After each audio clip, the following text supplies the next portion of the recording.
Hello and welcome to Ways to Change the World. I'm Krishnan guru-murthy, and this is the podcast in which we talk to extraordinary people about the big ideas in their lives and the events that have helped shape them.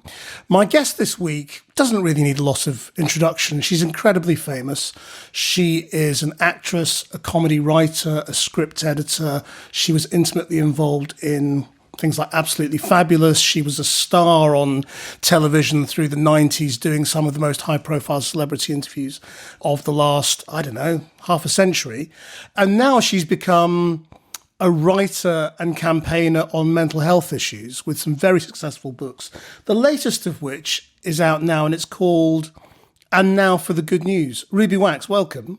Hi, thank you. Now, this is the much-needed tonic for our frazzled world, it says on the cover. I mean, I suppose it's the antidote to what I do, which is the bad news. How frazzled do you think we all are as a result of COVID? Because there's been conflicting data on that. You know, there's been a lot of fear about how terrible COVID would be for us. But there's also been numbers that suggested things like suicide went down. Well, a lot of people, because I run frazzled cafes, and I ran them every night during the lockdown, is that the people who do suffer with mental health issues were more prepared for this than people were having a very busy, a very fully scheduled life. You know, we're used to this. We're used to being fearful of even, opening the front door. But let me just go back to your first question is part of the crisis situation isn't necessarily about COVID, though that's extreme, but it's the frazzledness of everything. Is that it's a neurobiological word, frazzled. I didn't actually make it up. It's stress about stress. Stress we need, otherwise we have no mojo. But it's the critical thinking, oh, I shouldn't be like this. Nobody else is like this. The envy is stoked up. And it's not you because you're exempt from this and you do a wonderful job. But the news knows that bad news sells. So, it's one disaster after Brexit ended, COVID came in. COVID ended a little bit about Afghanistan, but COVID's big news again. And so we're being stoked by disasters, and we're on a drip feed of horror shows, and you become addicted to that kind of adrenaline hit. Now, I'm not even talking about COVID anymore. I'm talking about something that's very dangerous for our health, which is these high rushes of cortisol. And we do get addicted to it because we're just creatures of addiction. And I always think, well, why do we get addicted to bad things? Why don't we get addicted to kale? That's another book. But this one, and now for the good news, was I got a little tired of always having the bad news shoved in my face, and I couldn't get my eyes off the death toll. But do you think the effect of bad news is now worse than it ever was? Because the news has been about bad things happening for as long as I can remember. Our approach to the news, my approach to the news has been about sort of, when big things happen that change things, and a lot of them are bad, we need to tell people about it. And often good news is when nothing much has happened, nothing has changed, things are still there, things are still fine. So that doesn't make the news. But so the question is, the news has always had this approach. The news hasn't changed. So what has changed to make us more frazzled now than we were before, if we are? Well, of course, if things are going fine, we don't have any chemical that stays in our body long enough. When we're happy, we're happy. Bad news we need to know because that's how we know, oh, don't walk there anymore, or don't go into that terrain. It needs to stick. But don't tell me that there are certain news channels that are constantly feeding it. Native, people that are suffering, they're getting closer and closer to their faces. They're asking their parents, what did you think about your daughter being murdered? Come on, they're milking it. And they have to be a little more responsible. Now, it's not all the news's fault. And I'm not complaining. We need social media and we need tech. But on the other hand, it's stoking envy. I don't need to see people having the time of their lives with a perfect life because, again, we're creatures of envy. We want it. And that was good in the tribe. It made you work harder, but now you're competing with the rest of the world. Again, it's the way it is. I'm not one of these whiners who's going on a daytime show saying it's a disaster. There are techniques to say, I can't take anymore, okay? I'm going to shut it down after I do maybe 2,000 emails. I need tech because otherwise we wouldn't be talking, but I don't need it when it starts to it churns me too much. I'm too envious now, and envy is my drug of choice, or anger. So I need to know It's like you have a food allergy. Shut it down now. I'm just saying we need to know how we roll. And I need a certain amount of good news because it excites me. How natural is it for you, though, to want to concentrate on the good? Because if I think about your TV career, I mean, you always seemed attracted to the car crash. Because you spoke to some of the biggest people in the news, whether it was, Heidi Fleiss or Don King or whatever it might be. But these were people who were complex car crash characters where you wanted to peer into the darkness. That is my addiction. I don't think I just went on and said, hey, what's it like to be a murderer? Because the interview would have ended. I was always, and even with Trump, of course, it didn't work. Some people, you can't make them aware of themselves because they haven't got a mind. And so I kind of say, okay, let's play with it. Sometimes it works. OJ and I did try to find, it's like a Rubik's Cube. I'm trying to find how that human brain works. I don't think I scared people. They went, oh, I can't believe you're with OJ. And even at the end, I said to him, did you do it? But I warmed him up so much for 17 hours that even his reaction was kind of, oh, it could be anybody. You can see that this guy has a mental issue, but there is another side of him that's quite, well, human. I don't think I was presenting a horror show, even though Trump was a horror show. He threw me off the plane anyway, so the rest of the show was hilarious. So I am attracted to it, but I don't think I made people laugh rather than go, oh my God, OJ's coming over to murder me. I suppose what I'm asking is, have you had to consciously change what you're concentrating on for your mental health? I have the darkness. I was born with it. I have depression. I take antidepressants. It's like saying diabetes. I'm on insulin. Why should I be ashamed of it? But I had to study mindfulness. I need, and I didn't just go to some quack. I did have to go to Oxford, and they weren't teaching witchcraft. So I thought, well, maybe there's something to it. And in order to get your master's, you kind of have to walk the talk. It also includes CBT, which is cognitive behavior therapy. And the combination of the two, it doesn't make it go away. There's no magic pill. But because it does give you a little insight if you practice, like if you do enough sit-ups, you're going to get a six-pack, even if it's tiny. So by doing this exercise every day, I'm able to read what the weather condition is in my mind. So when I am watching the news, a little alarm goes, Ruby, you're tipping into too much darkness. This isn't good for your health. So one thing it did give me is a little insight. And I wouldn't have hunted down the good news if my alarm bell hadn't gone off to say, you're getting addicted to watching. I know about Brexit, and believe me, bad news comes through the walls. And I was getting a little overexcited about looking at close-ups of people who were suffering. I'm being honest. I think that's human. We're animals too. There's a reptilian part of our brain. We're still in the Colosseum watching the lions eat whoever the enemy is. And believe me, we're addicted to whoever the enemy is. We like to blame our dissatisfaction on global warming and on the politicians and we like to throw the blame, but I always say the enemy is inside of us. So work with it. I wondered how did you feel about the recent series of re-looking at your interviews? I mean, because it was great in many ways in that it reintroduced your work to new generations of TV viewers, but it was also sort of a way of examining what was going on at the time. Well, how many people get to do their own obituary when they're still alive? I took the place of somebody else talking about how fabulous or how horrible my career was.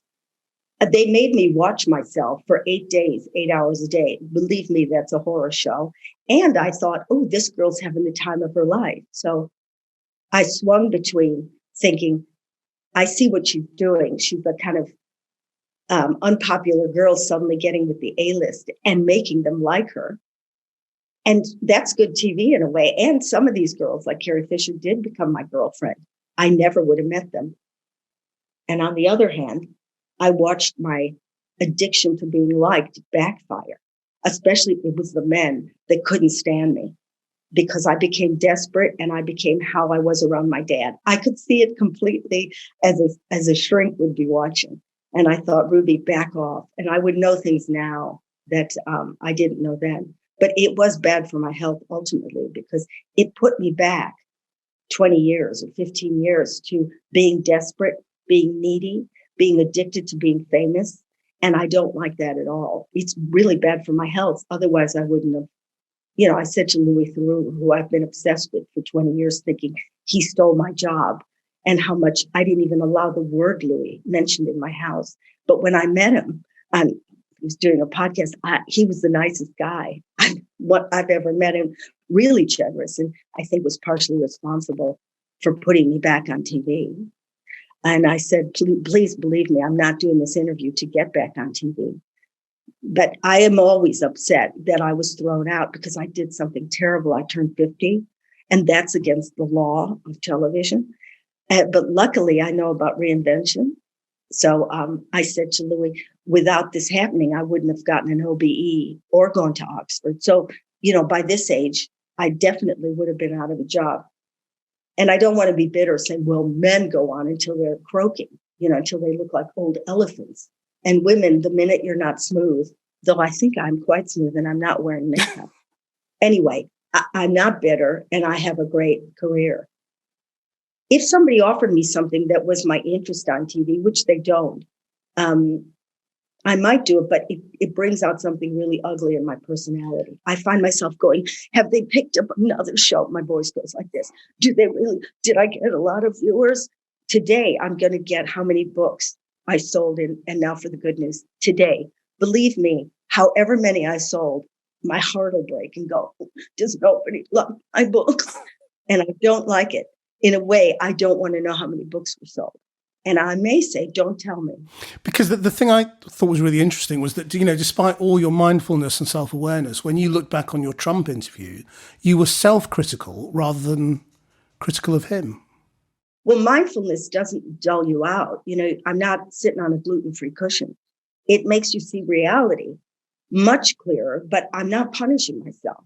Okay, it wasn't a great interview. In the old days, I would have gone home and flagellated for the next week and a half, again, getting frazzled and hating myself. I just watch it and go, a bit of me is still me. We don't lose who we were. It's just the scar gets smaller. But I don't go on and on and on. I've learned that rumination is seriously bad for your health. But I'm still damaged. My childhood still affects me. But I'm doing exercises so it doesn't kill me. You mentioned exercises, mindfulness exercises. Can you tell me what they are? How easy are they to replicate and explain? They're difficult to explain because if you get the wrong person explaining it, you'll just roll your eyes and go, okay, some other fluff. The science is what attracted me. And that was what I learned at Oxford. I loved watching a brain at work in an MRI scanner. That was my favorite, is that you could really see the effects. And the effects are interesting with nuns who pray and athletes who study focusing in on their body, or people who do Tai Chi. This isn't just for mindfulness. But by taking the awareness away from this gabbling mind, this constant stream of self-criticism, and you're right, our natural state is being attracted to bad news. What haven't I got? That was probably always the way we were, because otherwise we wouldn't want to get to the front lines and survive. You and I wouldn't be there if our ancestors didn't try to do the best they could. So when this is aroused a lot, there's a part of your brain called the amygdala, and I'm making it simple. It's an alarm bell, and it informs the rest of your body to produce cortisol. If that doesn't shut down, physically, you're going to kill yourself. If you send your focus into your body, the physical sensations are your body. So touch, taste, sound, smell, focusing on your breathing shuts down. It doesn't shut, but it brings down that amygdala. The cortisol, shuts down. And when you're in a state of just sensing your body, another part of your brain is activated called the insula. Now, the two can't be activated at the same time. Either you're sensing your body, you can't hear tomorrow. Yesterday, you become present, which everybody wants.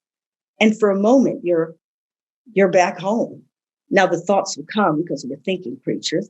You bring it back into the body. The thoughts come, you bring it. And each time you do that sit-up, it's like going to the gym. That insula gets tougher and tougher. So it's easier eventually when you're in a stress storm. it's easier for me to bring focus into my body because I've exercised it. And so I don't get hit so much by the bad news, by blaming it on my parents, by, this interview might not be going well. I can pull it down. And if my cortisol comes down, I affect you. It's a ripple effect. But if I'm really aroused and I'm getting angry at you, believe me, you know this. If the interviewee gets angry, you're going to pick it up and then you're going to send it back. And then we've got war.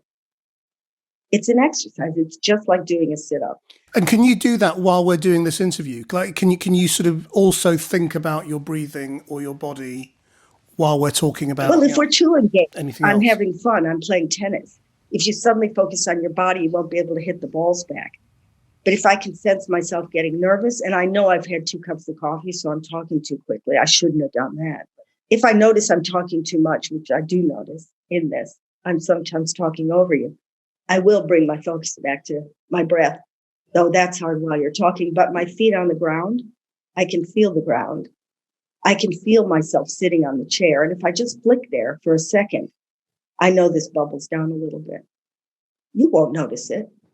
And I'm still, I hope, being amusing, but I'm not being desperate amusing. I mean, it's what I do when I'm doing the news in a breaking news story and everything is going crazy.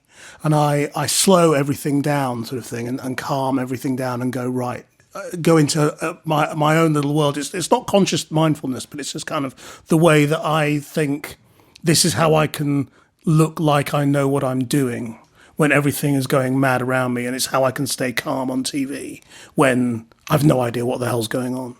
You can only control what you feel through your body.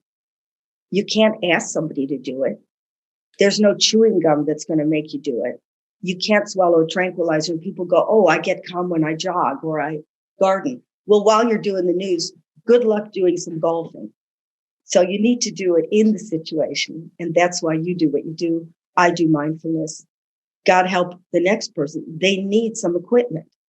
It's not going to happen. Well, it might happen naturally if you're a natural, but most of us get too wired. In terms of the motivations for your life, I mean, in your early life, you sound like you were frenetic and hugely ambitious and hugely hopeful, really, going through drama school and comedy and all, these things that are really tough and require resilience because you're going to get knocked back. Where did that come from? Well, where do you think it came from? Well, it's nature and nurture, because I could have had a brother or sister, and either they were completely mentally ill and incapable of speaking, or they would have been chilled. Yeah, I hate that word, but if it was totally past, every member of your family would carry the horror show. Maybe your parents did. Well, they came from Vienna. They came during the Holocaust. I hear the screams in my mind every day. I don't need to see Schindler's List. So I have what my dad does, which is total fear and the need for a large group of people to appreciate me so I feel safe. So that could be becoming successful like he did, or it could be getting on a stage and people clapping like seals. So I know I'm okay. I won't be taken away to a camp while people are liking me. Yeah, so that's in the genes and in nurture, because nurture they were terrible at. You can have people with the worst genes on earth, but they have a really caring, comforting early childhood, and that gene will never switch on. But I had it. I hit the lottery of horror through genes and nurture. So I am the way I am. And I could have just burned out and ended up going, remember me, and ended up doing documentaries about my gallbladder operation because I'm so addicted to people watching me. But I caught it early. I still take medication. Something was inherited. They were both mentally ill. But there are moments of peace. How do you think you free yourself, though, from that original motivation of your parents having to flee persecution? Because that's not your persecution, it's theirs. Yes, it's obviously hugely formative on you and stays with you all your life. I mean, I've had a similar thing. My dad was an orphan and a refugee and very, very poor and starved as a kid, and he became a doctor in Britain. So I spent most of my life thinking, well, he went from there to there, so I've got to go from there to there. And you kind of think, but that's not my problem, the fact that he did that. The good news is you're sitting there. So thank you for motivating me. The bad news is you may suddenly, your mind goes haywire. But look what you've learned. you can recognize it. That's all mindfulness is. You recognize it. You're now getting caught in a maelstrom of panic because you're delivering it, and you've learned to kind of bring it down. So I imagine you're healthier than somebody else who was just driven. And you enjoy your job. I can see that. And other people, while they're doing their job, their eyes are darting around thinking, this isn't good enough. And how much higher can I go on the ladder? You seem pretty content. So I'd say you beat it. If it wasn't for my father's thrust to survive, I would be who knows what I'd be. I'd probably be happy. I'd be a great waitress. But I had to be the greatest waitress. And to what extent were you able to avoid making the same mistakes with your own kids that your parents may have made with you? I married somebody who his father was in the Royal Marines, so they know how to deal with crisis. So I chose him intentionally, also for his length. I needed height, and so it takes. That's pretty mindful to say, I'm choosing you intentionally because I know you're going to stop the wax madness. And sure enough, he did. I have 3 kids that are really happy. That's never happened in my legacy. They were all, when I did, Who Do You Think You Are? I didn't know this because my mother, of course, never mentioned that my whole family was wiped out. Everything was fine. People are fine. I don't know. You have no relatives. Suddenly the box opens. Most of them were murdered. But on my mother's line and my father's line, they were in mental institutions. So imagine I had to really stop that baton from being handed to my kids. So I chose Ed intentionally. I didn't even like him that much. So I thought, your genes are good. If your genes are good, I'm going to put this into the mix. You mentioned meeting Louis Theroux. And again, I wondered why you did that. I signed up a long time ago, 6 months earlier, and I'm trying to sell books. And Mama's needs food. And I wanted to get enough for the good news out there. And also I knew there'd be a kind of closure with him. But I was sweating when I went on that show because I thought my anger would take over. Because when I thought, got the job that I'd done for 25 years, it was primitive. I felt like he was taking food out of my kids' mouths. It turns out it wasn't him at all.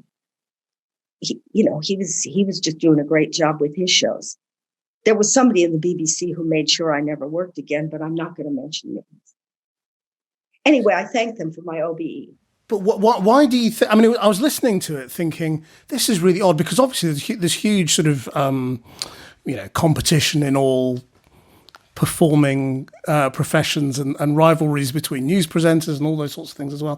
But I was kind of thinking, why is there only space for one observational interviewing documentary maker in TV? Why couldn't there be Ruby Wax and Louis Theroux and Michael Moore all at the same time? I made a mistake, though it lasted 25 years, and this might be a problem with the books too. I like to put comedy in things. And people are under the impression that when you're funny, it's lightweight. So I think some of the interviews with OJ were really fantastic. I mean, there's no question. But with Goldie or whatever, I was quite funny because when I love somebody, I get funny. Just tell me about Frazzled, because not everyone will know about it. What was the idea behind Frazzled? What do you do? Well, I run Frazzled Cafe. It used to be in cafes, Marks and Spencer's cafes up and down the country. It works much better on Zoom because people don't have to get there. So we can have people from all countries. And again, I based it on, I guess, what the Quakers used to do. There's no agenda. I wanted it to be like AA, but I'm not an alcoholic, though I tried. I love the fact that for an hour or whatever, you can be real. And people appreciate it. So Frazzled has a very strict, it does have a format. We're not just, and then there's breakout rooms. So you're with about 4 or 5 people. But I've gotten you into that mode of, this isn't therapy. You're not allowed to talk about the news. And people start to see the human side of everyone. And by the end, we're breathing. And I top and tail it with 2 minutes of mindfulness because we need to defrazzle it a little bit. Otherwise, I can't hear you because I'm so caught up in my own brain. Every time I leave my frazzled meeting, I go, it's like, I guess what church was like. I go, oh, I see why I do this. The compassion button went off. And that's the ultimate. When we ooze that chemical of love and compassion, this oxytocin switch is on, which you have with your family. And that's as healthy as you can get. It's the antidote to cortisol. If kindness, and I know this, I could never say these words, switches off all the horror.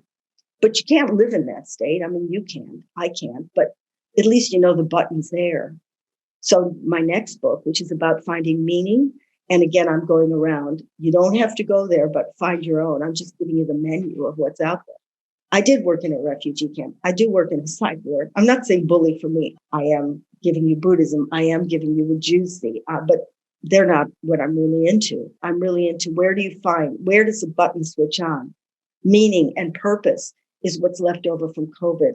Unless you don't have shoes or a roof over your head, then don't listen to this, because survival is the A-list. But once you have enough, and I saw young kids wanting that, yearning for meaning. So it isn't just an old age retirement thrust anymore. It's everybody wants that. You want meaning and purpose. Otherwise, what is this about? What is enough is a big question, though, isn't it? And we're seeing a lot of, I saw an article yesterday, I think, about millennials quitting their jobs because they don't, they're not interested in the same things that perhaps our generation were in terms of rising up the slippery pole. And they do want quality of life and purpose. But sort of what is enough is quite a difficult question, isn't it? That only applies to success because that's addictive. Again, that adrenaline and the dopamine is addictive. Oxytocin isn't. When your heart opens, and that sensation, mothers have it with their babies. It switches on, even though they're nuts in real life. The minute a baby comes into the world, it's that exchange of that chemical that grows its brain. Otherwise, the baby doesn't make it. You have it with your best friends. Community, you have it with everybody. You don't have to be all white. That's the beauty of community. Once that oxytocin flows, come on.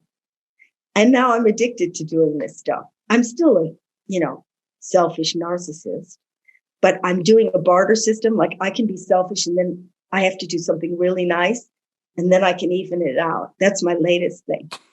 I don't know how I'm figuring it out, what's worth what, but the book is making me do it. And the good news, that book made me do it too. As long as I found my people or people that switched it on. I was in those schools in the UK and oh my God, we had to go around in a circle and tell each other of what we appreciated about each other. And a kid turns to me and says, oh, well, I just appreciate that you showed up. And at the end of the day, after they showed me how they bring down their cortisol, there's different tools that they use. 600 kids from disadvantaged neighborhoods all sang that song. They got in the auditorium. They sang to me A Million Miles. I don't cry, okay? Because I'm on medication, but they broke me down. When you get to the real thing of community, it's very effective. So if you could change the world in any way, how would you change it? I'd say to the government, open the town halls, say this is the most important thing. Start, something like Frazzled so that people have a meeting place. I put that on the agenda and I'd at least mention it, so that people would get the idea. Maybe maybe it's too late for some people. Maybe they go, what's she talking about? It's each man for himself. Let's get the most money, because that's certainly been the ethos. But I think a lot of people want to find other people that are ready to admit that they were lonely and their lives were just nothing. They made a lot of money, but it was nothing. And if more people said that, then, still make the money. We need it, but at least look at some of these really rich guys do great things in the world. I'm not criticizing them as long as they're not polluting the world, but they're giving some of their money to change it, then keep making the money. Ruby Wax, thank you very much indeed for sharing your ways to change the world. It's been a pleasure to talk to you. You can watch all of these interviews on the Channel 4 News YouTube channel. Our producer is Rachel Evans. Until next time, bye-bye.